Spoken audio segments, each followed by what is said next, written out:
আমাদের মাঝে স্টুডিওতে অতিথি হিসেবে উপস্থিত আছেন সাবেক সংসদ সদস্য এবং বিএনপির সম্মানিত কোষাধ্যক্ষ জনাব এম রশিদুজ্জামান মিল্লাত। আপনাকে স্বাগত জানাচ্ছি আমাদের এই আজকের আলোচনায়। ধন্যবাদ আপনাকে। আমরা আজকে যে বিষয়টি নিয়ে কথা বলতে চাই, আমরা যে শিরোনামটি দিয়েছি প্রসঙ্গ বিএনপি ও সমসাময়িক রাজনীতি। আমাদের রাজনীতিতে যে চলমান নির্বাচনী হাওয়া বইছে, নির্বাচন নিয়ে নানান শঙ্কাও আছে, জোট ভোট এসব নিয়ে ব্যস্ত রাজনৈতিক দলগুলো। এইসব নিয়ে আলোচনায় যাওয়ার আগে প্রথমে একটু আপনার কাছে জানতে চাই যে আপনি বিএনপির কোষাধ্যক্ষ হিসেবে অত্যন্ত সুনাম এবং দক্ষতার সঙ্গে দায়িত্ব পালন করছেন। একই সঙ্গে আপনি একজন বর্ষিয়ান পার্লামেন্টারিয়ান, আপনি সংসদ সদস্য ছিলেন। বাংলাদেশ একটি গণতান্ত্রিক দেশ এবং সংসদীয় গণতন্ত্র এদেশে বিদ্যমান রয়েছে। রাজনীতিতে এই 5ই আগস্ট পরবর্তী যে সংস্কার যে বিষয়গুলো আসছে এসব নিয়ে একটু কথা বলতে চাই আপনার সঙ্গে। শুরুতে একটু আপনার কাছে জানতে চাই যে নির্বাচনের সম্ভাব্য তারিখ ঘোষণার পরে দল হিসেবে বিএনপি কতটুকু স্বস্তিতে আছে? ধন্যবাদ আপনাকে, ধন্যবাদ আপনার দর্শক শ্রোতা যারা আছেন। টেবিল টকে আমার প্রথম আসা আজকে, এবং আপনাকেও বিশেষ করে ধন্যবাদ জানাই যে আমাকে ডেকেছেন কথা বলার জন্য। দেখেন, নির্বাচন ঘোষণা নিয়ে আমরা তো স্বাগত জানিয়েছি যে বিএনপি আমাদের প্রধান উপদেষ্টা এবং জনাব তারেক রহমানের সঙ্গে যে বৈঠক হয়েছিল লন্ডন বৈঠকে, তখনই সিদ্ধান্তটা হয়েছিল। এবং সেই প্রেক্ষিতে আমরা কিছুদিন দেখতে পারলাম যে এটার নিয়ে অনেকেই সেই বৈঠকটার সুফল যাতে বাংলাদেশের জনগণ না পায় সেই জন্য নানা ধরনের ষড়যন্ত্র চলছিল, আমরা এটা ভেবেছিলাম। তারপরে দেখা গেল যে লন্ডন বৈঠকের সুবাদে এবং সেখানে যে কমিটমেন্টটা হয়েছে, আমার মনে হয় আমাদের চিফ অ্যাডভাইজার এবং ভারপ্রাপ্ত চেয়ারম্যান জনাব তারেক রহমানের সঙ্গে সেখানে নিশ্চয়ই তারা কমিটেড হয়েছিল যে ফেব্রুয়ারির প্রথমার্ধেই ইলেকশনটা হবে। এবং এই নির্বাচনের ঘোষণা 5ই আগস্টে যে তিনি 6ই আগস্টের বক্তব্যে দিলেন, তখন থেকে আমরা নির্বাচনমুখী হয়ে গেছি।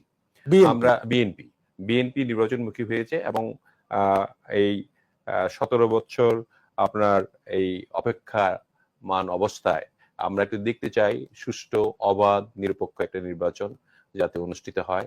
মানুষ যাতে খুব আনন্দঘন মুহূর্তে তারা এই ভোটটা প্রদান করতে পারে এবং সকলে মিলে ভোট দিবে, এটাই বিএনপির প্রত্যাশা। এবং বিএনপি আশা করে সকল দল এই ভোটে অংশগ্রহণ করবে। বিএনপির অতীতের যে সংগ্রাম আমরা যদি বলি দীর্ঘ ধারাবাহিক 16 বছর, তার অন্যতম একটা এজেন্ডাই ছিল যে ভোটাধিকার প্রয়োগ। জি, সেই প্রসঙ্গে আমি বললাম যে দীর্ঘ 17 বছর দেশের জনগণ ভোট দিতে পারছে না, এবং এই ভোটাধিকার প্রয়োগের জন্য তারা কিন্তু সকলেই অস্থির হয়েছিল। এবং এই যে ভোটবিহীন সরকার, পতিত সরকার, শেখ হাসিনার সরকার, এই লুটতারাজ, রাহাজানি, ডাকাতি, খুনাখুনি, গুম, খুন এবং অর্থ পাচার বিশেষ করে যেভাবে করেছে, তাতে করে মানুষের মনে যে একটা ক্ষোভ সৃষ্টি হয়েছিল তারই কিন্তু বহিঃপ্রকাশ ঘটেছে 5ই আগস্টে। এবং 5ই আগস্টে মানুষ কেন নেমে এসছে, যে তারা এতদিন এই ভোট দিতে পারছে না, এতদিন ধরে তাদের এই স্বৈর শাসনের অধীনে থাকতে হচ্ছে, এবং দেশের অবস্থা এমনই হয়েছিল যে আর হয়তো 5টি বছর থাকলে আমাদের বাংলাদেশ নামক দেশটিকে আমরা টিকিয়ে রাখতে পারতাম কিনা সেটা তো সন্দেহ ছিল। এবং সেই কারণে মানুষ ভোটের অধিকারটা ফিরে পাবে এই জন্যই কিন্তু আন্দোলনের সবাই শরিক হয়েছিল। এবং সেই স্ফুলিঙ্গ ছিল ছাত্রদের, এবং সেখানে দেখেন টোটাল জনগণ এবং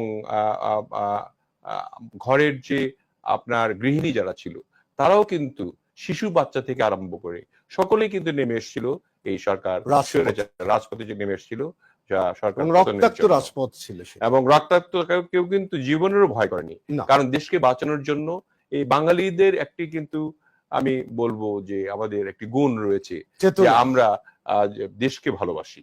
দেশ রক্ষার জন্য যতটুকু দরকার 71-এ আপনি জানেন যা হয়েছিল, দেশের স্বাধীনতা সার্বভৌমত্ব রক্ষা করার জন্য, স্বাধীন করার জন্য মানুষ কিন্তু যেখান থেকে পেরেছে, শিক্ষিত, অশিক্ষিত, কৃষক, মজুর এবং সবাই মিলে আমরা কিন্তু মুক্তিযুদ্ধে গিয়ে মুক্তিযুদ্ধটা অর্জন করেছি।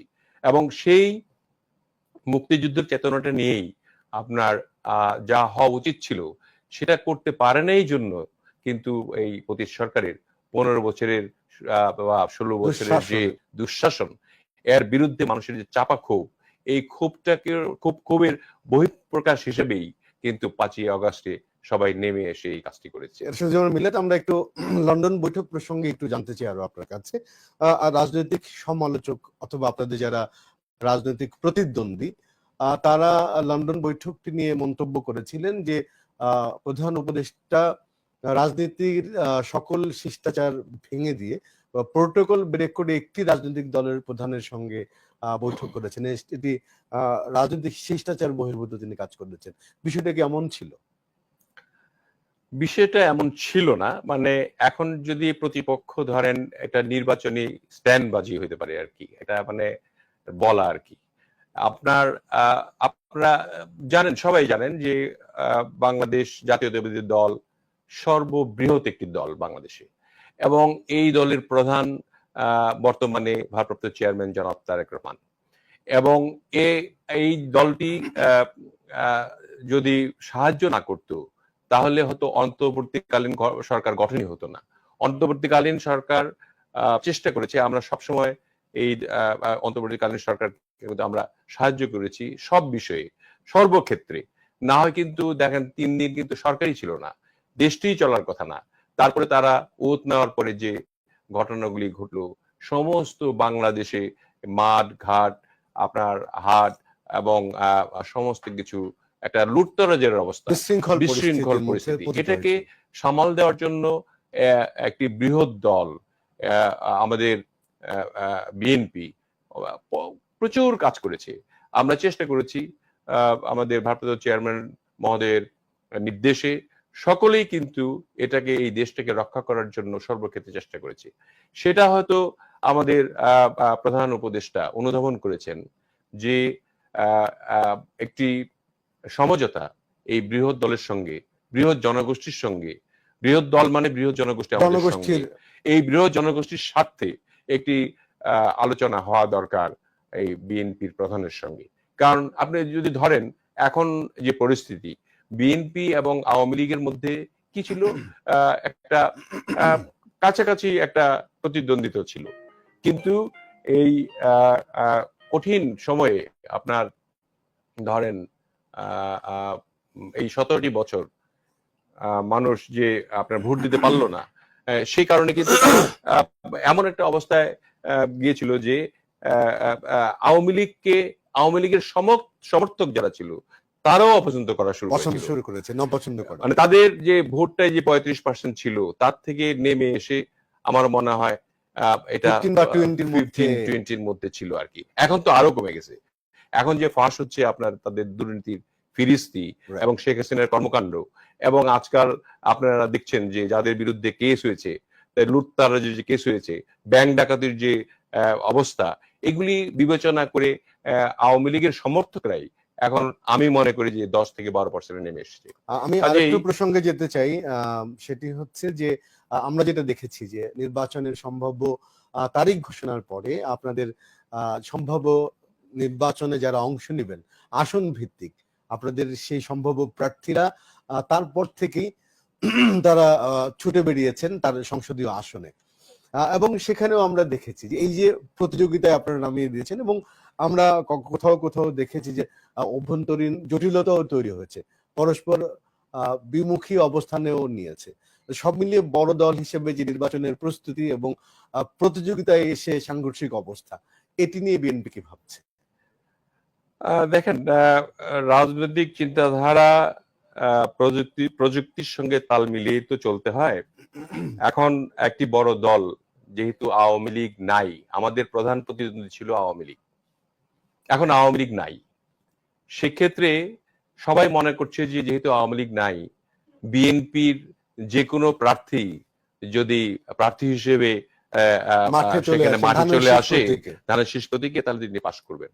সেই কারণে আমাদের যোগ্য নেতা অনেক রয়েছে, এক একটি নির্বাচনে আসনে আপনার হয়তো 4-5 জন করেও আছে অনেক ক্ষেত্রে। তারা তো চেষ্টা করবেই যে আমি নিজের মনোনয়নটা নিশ্চিত করব। মনোনয়ন যদি আমি পাই তাহলে তো আমি নিশ্চিতভাবে পাশ করার সম্ভাবনা বেশি থাকবে। তো প্রার্থী মনোনয়নের ক্ষেত্রে কিন্তু বিএনপি দলীয় নীতি ও আদর্শের প্রতি একটা বিষয় রেখে তারা কাজ করছে। তাদের যোগ্যতা, তাদের ত্যাগ এবং তাদের যে আপনার স্থানীয় জনগণের সমর্থন, আহ, এই এই এই বিষয়ে কিন্তু একটা জরিপ আমাদের চলছে এবং যাদের আহ, আপনার এই এই দলটির যারা সুষ্ঠু ও নিরপেক্ষ নির্বাচনের জন্য প্রতিশ্রুতিবদ্ধ, জনগণের সঙ্গে থেকে জনগণের কাজ করে এবং জনগণের সঙ্গে সমাদৃত ব্যক্তি তাদেরকে নিয়েই, এবং যারা শুধু তাই নয়, কম্পারেটিভলি লিটারেট হতে হবে এবং তারা যাতে সংসদে এসে আইন প্রণয়নের ক্ষেত্রে তারা যোগ্যতা রাখতে পারে, সেই লোকদেরই কিন্তু নমিনেশনগুলি দেওয়া হবে। সেই জন্য আমি মনে করি যে 4-5 জন যদি থাকেও যাকে নমিনেট করা হবে, বাকি 3 জন তারই কাজ করবে, কারণ তাও তো এই দলেরই অন্তর্ভুক্ত। এবং আমার মনে হয় ভারপ্রাপ্ত চেয়ারম্যান জনাব তারেক রহমান সাহেব যখন আসবেন এবং তিনি যখন মনোনয়নের বোর্ডে বসে সকলকে ডেকে কথা বলবেন, আমার বিশ্বাস যেহেতু 17 বছরে বিএনপিকে ভাঙতে পারেনি এবং অনেক চেষ্টা করা হয়েছে, এটা বিভিন্ন এজেন্সির মাধ্যমে, বিভিন্ন ভাবে, বিভিন্ন প্রলোভনের মাধ্যমে অনেক কিছু করা হয়েছে, কিন্তু দল কিন্তু ভাঙতে পারেনি। কেন? নেতৃত্ব দিয়েছে। এটি আওয়ামী লীগের ব্যর্থতার অন্যতম একটি অন্যতম ব্যর্থতা, মানে তারা পারেনি যেহেতু আমরা সংঘবদ্ধ ছিলাম। আমাদের সার্থক নেতা আমি বলবো জনাব তারেক রহমান স্কাইপিতে, আপনার জুমে আমাদের সময় সবসময় সংযুক্ত থেকে আমাদের যে ঐক্যবদ্ধ রেখেছেন। বিশেষ করে আমরা যে প্রথম দিকে আমাদের সরকার চলাকালীন অবস্থায় তিনি যে রাজনৈতিক একটা ব্যবস্থা গ্রহণ করেছিলেন, ইউনিয়ন প্রতিনিধি সভা, সেই যে একটা বেজ রুট আপনার তৈরি করে রেখেছিলেন, সেই কারণে এই বিএনপিতে ভাঙতে পারেনি। সেই না ভাঙার কারণে আপনার এই যে ঐক্যবদ্ধতা এবং এই শক্তি এটা আমাদের মধ্যে রয়েছে এবং আমরা মনে করি তিনি এসে যখন বলবেন যে এই যোগ্য প্রার্থী যিনি আছেন তাকে আমি মনোনয়ন দিলাম, তোমরা তার জন্য কাজ করো, তার জন্যই কাজ করো। রাজনীতিতে বিএনপি কিছু গুণগত পরিবর্তনের ইঙ্গিত দিয়েছে। তার মধ্যে যদি আমি বলি যে আপনারা এর মধ্যে 19 দফা থেকে বাড়িয়ে 31 দফা করেছেন এবং এই দফার মধ্যে একটা ডিক্লারেশন আছে যে আপনারা আগামীতে সরকার গঠন করলে একটি জাতীয় সরকার বা ঐক্যমত্যের সরকার আপনারা করতে চান সবাইকে নিয়ে, সেই ইঙ্গিত আপনারা দিয়েছেন। আপনাদের নেতা কর্মীরা তারা তৃণমূল পর্যায়ে যাচ্ছেন। আমি একটু জানতে চাই আপনার কাছে এই যে 31 দফার যে মেসেজ, এটি আপনাদের নির্বাচনে যারা অংশ নিতে চান প্রতিনিধিরা তৃণমূল পর্যায়ে কতটুকু মেসেজ দিতে পেরেছে এবং এই 31 দফার প্রতি সাধারণ মানুষের আকৃষ্ট কতটুকু অর্জিত হয়েছে বলে আপনি মনে করেন? কারণ এর নেপথ্যের আপনি একজন অন্যতম কারিগর। আমি অন্যতম কারিগর না হলেও সঙ্গে ছিলাম।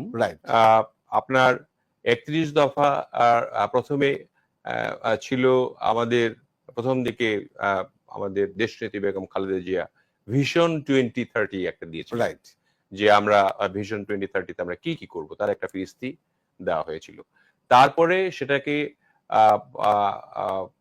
পরিবর্তন করে একটা দফায় আমাদের এই রাষ্ট্র মেরামত করতে গেলে কি কি প্রয়োজন, মানে কোন পর্যায় থেকে শুরু করে যে আদর্শকে বাস্তবায়ন করার জন্য এবং মানুষের এই ভোটাধিকার থেকে আরম্ভ করে তাদের স্বাধীনতা, তাদের বাক স্বাধীনতা, তাদের এই দেশে বসবাস করার মতো যোগ্য অবস্থায় গড়ে তোলা, এগুলি নিয়ে টোটাল বিষয়টি নিয়ে একদম কৃষক থেকে আরম্ভ করে এবং আপনার সেন্ট্রাল পর্যন্ত ধনাঢ্য ব্যক্তি পর্যন্ত কার কি রোল হবে, এই ধরনের এবং কি কি করা প্রয়োজন যাতে করে মানুষ ভালো থাকে, দেশের মানুষ আসলে সত্যিকার অর্থেই প্রত্যেকটি টায়ারে তারা যাতে সরকারের সাহায্য পায় এবং সুফল ভোগ করতে পারে, সেই কারণে 27 দফা আমাদের দল থেকে প্রণয়ন করা হলো। 27 দফা প্রণয়ন করা হলো প্রায় 3 বছর আগে আর কি, আপনার এই ঘটনার 3 বছর আগে। তারপরে আমাদের একটা 27 দফা দেখে এই পঁচিশ সরকারের বিরুদ্ধে আন্দোলনের জন্য আমাদের কিছু কিছু যুগপৎ আন্দোলনের কিছু কিছু দল আমাদের সঙ্গে যোগ দিল এবং তারা যোগ দিয়ে এই 27 দফা নিয়ে আলোচনা করে তারা এটাকে আরো কয়েকটি দফা বাড়িয়ে 31 দফায় পরিণত করলেন সর্বসম্মতিক্রমে। যে 31 দফা যদি বাস্তবায়ন করা যায় তাহলে দেশের শ্রমিক, কৃষক, যুবক, তরুণ এবং যারা আপনার প্রশাসন, আইন এবং পার্লামেন্ট সমস্ত কিছু এখানে বিস্তৃতভাবে বর্ণনা করা আছে। 31 দফা যদি আপনি পড়েন তাহলে বুঝতে পারবেন। সেই 31 দফার মধ্যে বিস্তর আলোচনা করে এবং পার্লামেন্ট কিভাবে হবে, পার্লামেন্টের দ্বীপ কক্ষ বিশিষ্ট পার্লামেন্ট এবং প্রাইম মিনিস্টারের আচরণ কি হবে, প্রাইম মিনিস্টারের যে আপনার ক্ষমতা তার ভারসাম্য করার জন্য প্রেসিডেন্টের সঙ্গে একটু ভাগাভাগি করা, এগুলি নিয়ে সামগ্রিকভাবে একটি দেশ, উন্নত দেশ যেভাবে চলে সেইভাবে মানুষের অধিকার নিয়ে 31 দফাগুলি দেওয়া হয়েছে। সেই 31 দফার প্রণয়নের পর আমরা কিন্তু শুরু করেছি একদম একেবারে জেলা থেকে আরম্ভ করে তৃণমূল পর্যায়ে উপজেলা পর্যন্ত প্রায় আমরা সবখানি পৌঁছে দিতে পেরেছি। এখন ইউনিয়ন লেভেল পর্যন্ত 31 দফা পৌঁছে যাচ্ছে এবং 31 দফার মধ্যে যে দফাগুলি রয়েছে তাতে করে আপনার বিশেষ করে মানুষ আকৃষ্ট হচ্ছে, তারা স্বাস্থ্য সেবাটা পাবে, তাদের চাকরি হবে, বেসিক নিড, তাদের খাদ্যের অভাব হবে না এবং যারা ধরেন অতি দরিদ্র তাদের কর্মসংস্থানের একটা বিকল্প ব্যবস্থা এবং যারা শিক্ষিত যুবক রয়েছে তাদের চাকরির যে ব্যবস্থা, বিদেশে প্রেরণের ক্ষেত্রে যে শ্রমিক তাদেরকে দক্ষ শ্রমিক গড়ে তোলা, এইগুলি বিষয়ে দেখে তারা আকৃষ্ট হয়েছে যে সত্যিকার অর্থেই জিয়ার যে আদর্শ ছিল খালকাটা থেকে আরম্ভ করে আপনার তিনি দেশকে উন্নত করার জন্য গ্রামীণ অবকাঠামো গড়ে তোলার জন্য যে ব্যবস্থা করেছিলেন সেগুলি যেহেতু এর মধ্যে নিহিত রয়েছে সেই কারণে মানুষ আস্তে আস্তে আকৃষ্ট হচ্ছেন এবং তারা বুঝতে পারছেন যে আগামী দিনে বিএনপি যদি সরকারে আসে তাহলে আমাদের দেশটি সত্যিকার অর্থেই তৃণমূল পর্যায় থেকে আরম্ভ করে একেবারে আপনার ধনাঢ্য ব্যক্তি পর্যন্ত যার যার স্বাধীনতা যেভাবে থাকা দরকার, যেভাবে তারা এই দেশে বসবাস করলে স্বস্তির নিঃশ্বাস পেলে করতে পারবে সেভাবে তারা করতে পারবে বলে বিশ্বাস রাখছি আমার ধারণা। এবং সকলেই এর জন্য আমরা এইসব বিষয়গুলো আরো কথা বলবো আপনার সঙ্গে। এই আলোচনার পর একটা ছোট্ট বিরতি নিতে চাই। দর্শক, টেবিল টকের আয়োজনে একটি ছোট্ট বিরতি নিচ্ছি, কোথাও যাবেন না, আমাদের সঙ্গেই থাকুন।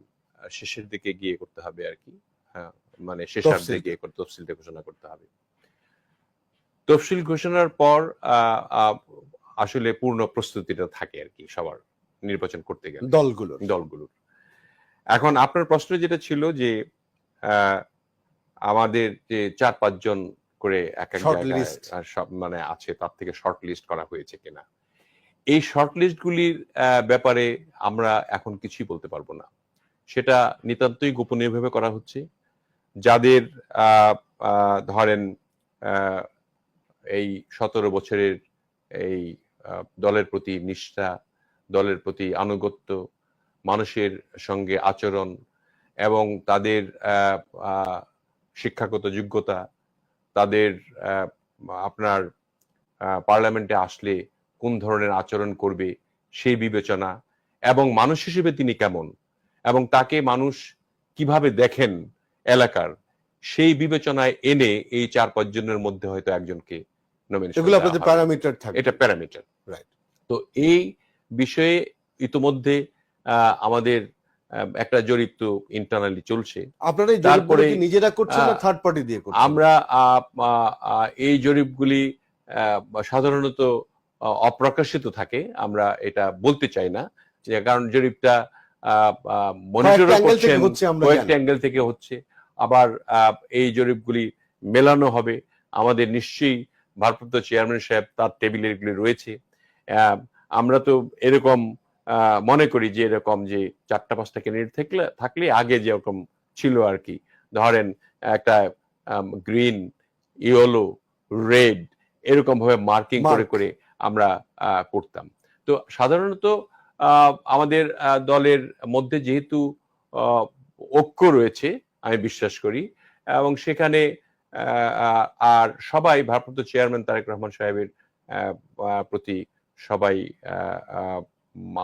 মানে তাদের বিশ্বাস রয়েছে যে তিনি যাকে নমিনেশন দিবেন তার সঙ্গে থেকেই সবাই কাজ করবেন, নির্বাচন করবেন, এবং আগামী দিনে যে আমাদের যে ভিশনগুলি আছে সেই ভিশন পূরণ করার জন্য সকলেই ঐক্যবদ্ধভাবে কাজ করবেন।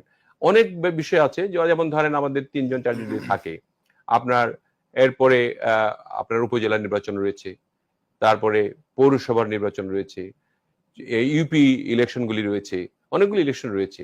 তো সেখানে হয়তো যোগ্য প্রার্থী থাকলে বিভিন্ন জন বিভিন্ন জায়গায় আপনাকে প্রোভাইড করা যাবে যোগ্যতার ভিত্তিতে।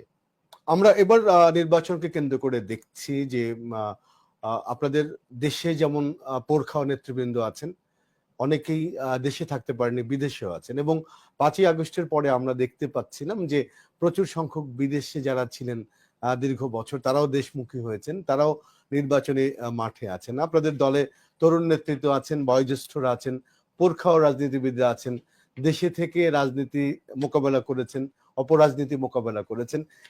সব মিলিয়ে এই যে ত্রিমুখী জনসাধারণ বা নেতৃত্ব, এটি অ্যাকোমোডেশন করবেন কিভাবে, বা পরিকল্পনাটা কি, কোন পক্ষ ভারী থাকতে পারে এবার মনোনয়নে? দেখেন, এটা বলা খুব মুশকিল, কারণ বিদেশ থেকেও কিন্তু বিদেশি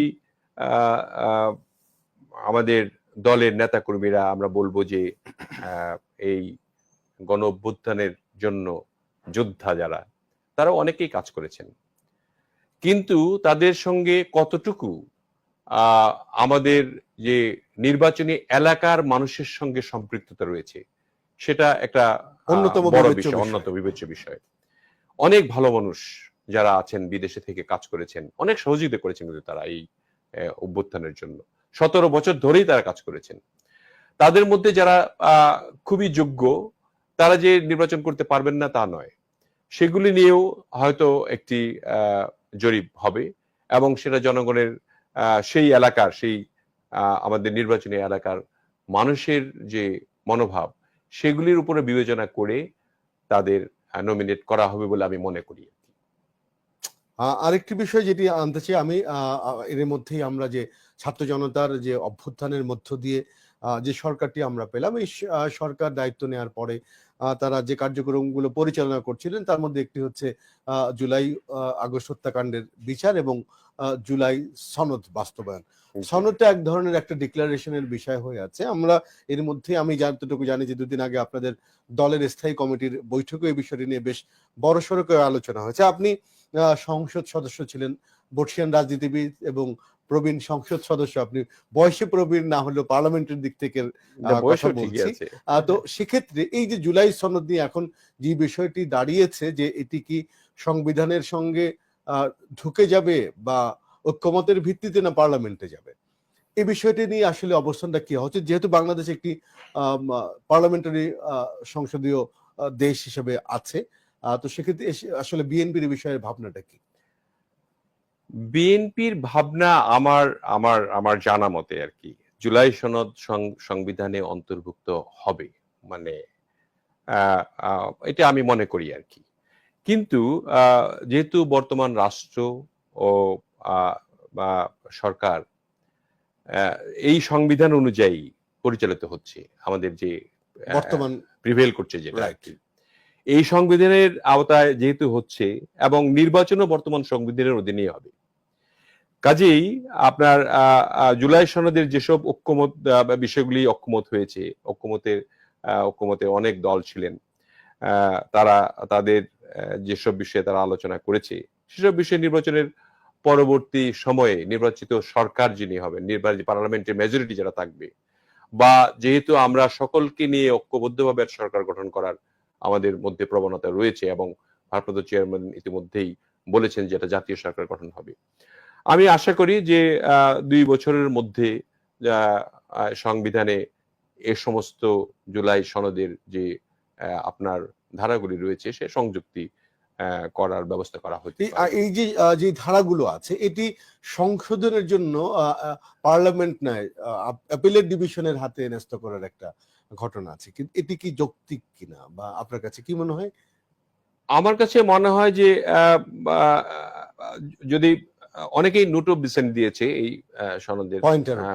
পয়েন্ট অফ ইয়ে দিয়েছে, যা এগুলি নিয়ে অ্যাকচুয়ালি পার্লামেন্টেই আপনার সমাধান করতে হবে এবং পার্লামেন্টের সমাধান হবে। যারা ধরেন এখন অনেক অনেক ক্ষেত্রে ঐক্যমতের বিষয়ে নোট অফ ডিসেন্ট দিয়েছেন, আমরা কিন্তু প্রায় শেষে যখন হলো আর কি 18 বা 19টি দফা নিয়ে, আপনার এর মধ্যে প্রায় 12টির মধ্যে কিন্তু সব দল মিলে ঐক্যমত হয়েছে। 85টার মধ্যে। হ্যাঁ, তো আপনার না বেসিক যে মৌলিক যেটা ছিল আর কি, হ্যাঁ মৌলিক 18টা বা 19টা ছিল আর কি, যেটা তার মধ্যে এটা করতেই হবে আর কি। তার মধ্যে 12টি মৌলিক সংশোধনীর মধ্যে তারা কিন্তু সবাই মিলে ঐক্যমত হয়েছে। বাকিগুলোর মধ্যে কেউ কোন নোট অফ ডিসেন্ট দিয়েছে কোন কোন দল, আমরাও দিয়েছি দুই একটা। সো এগুলিকে সমাধান করতে হলে তো আলটিমেটলি পার্লামেন্ট লাগবে।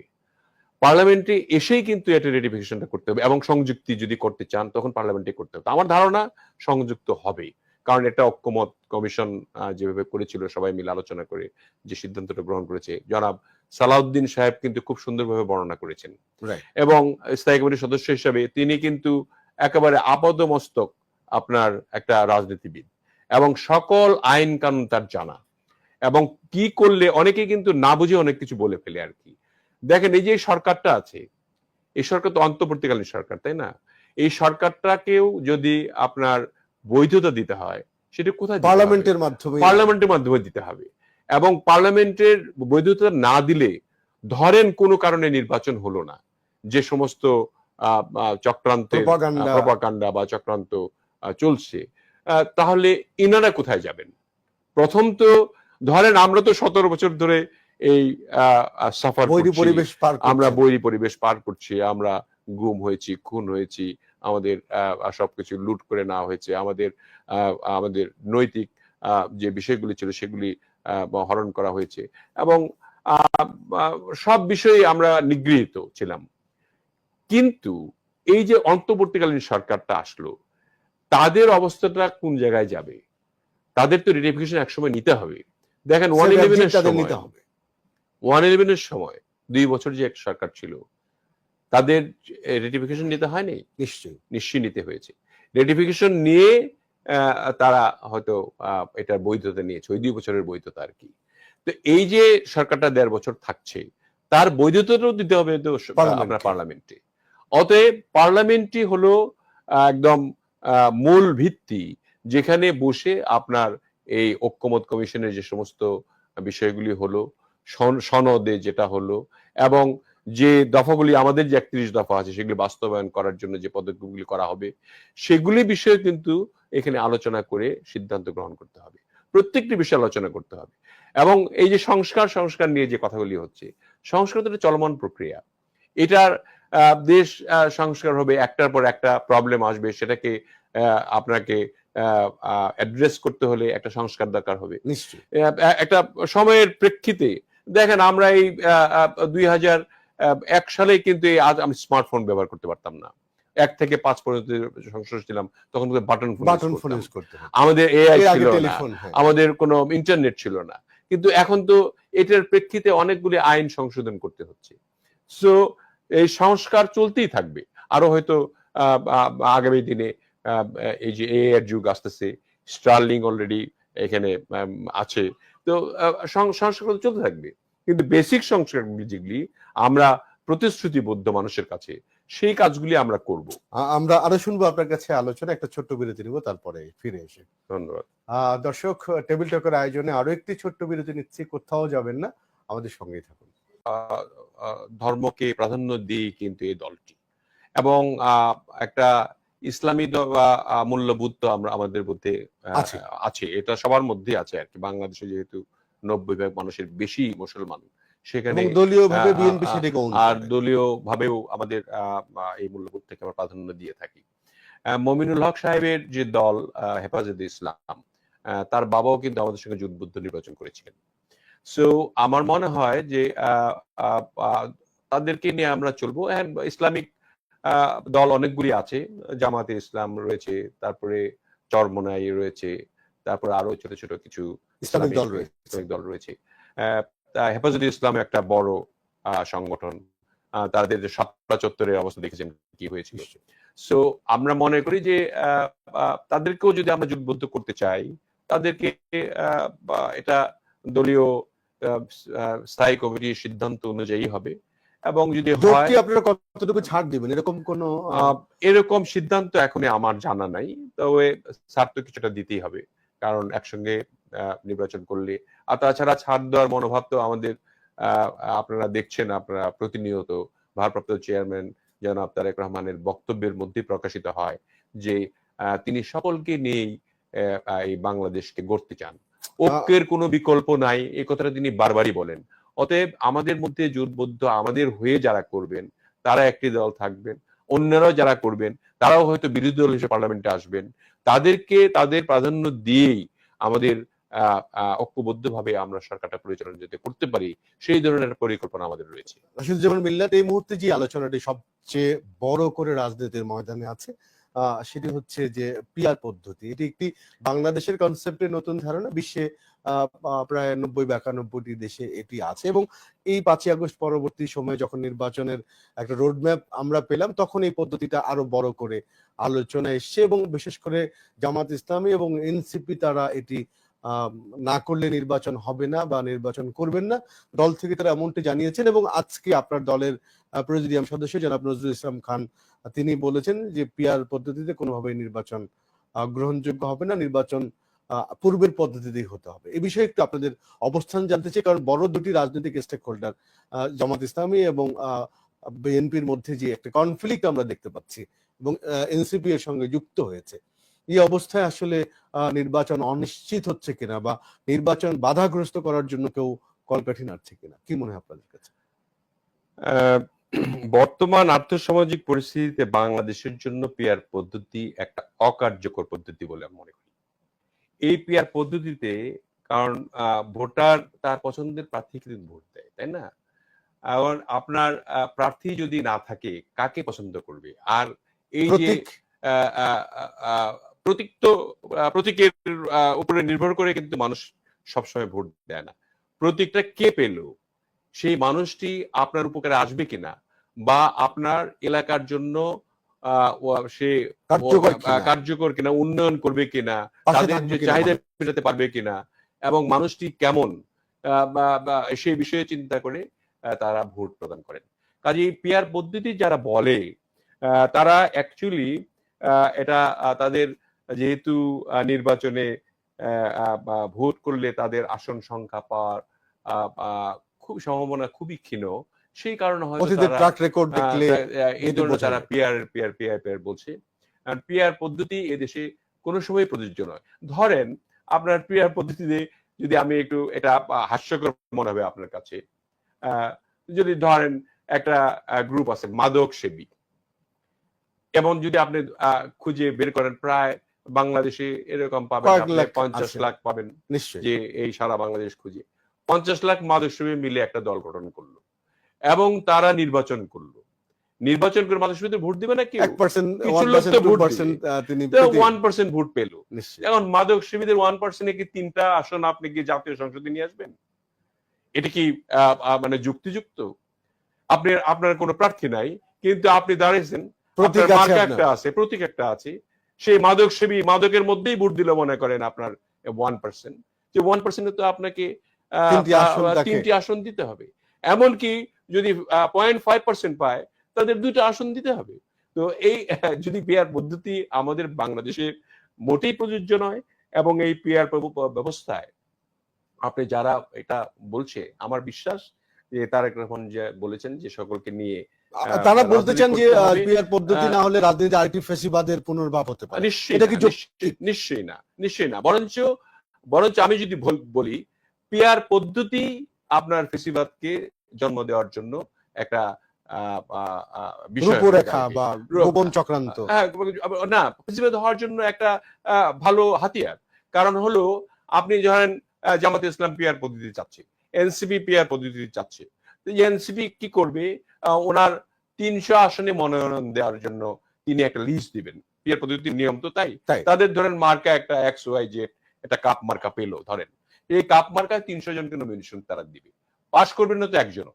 কিন্তু আপনার ধরেন 300 জনের কাছ থেকে আপনার চাঁদা তো এখন আপনার গুলশানের ঘটনা জানেন, চাঁদাবাজি কারা করছে, কোথায় কোথায় করছে, পোস্টিং বাণিজ্য কারা করছে, এটা আপনারা ভালো করেই জানেন।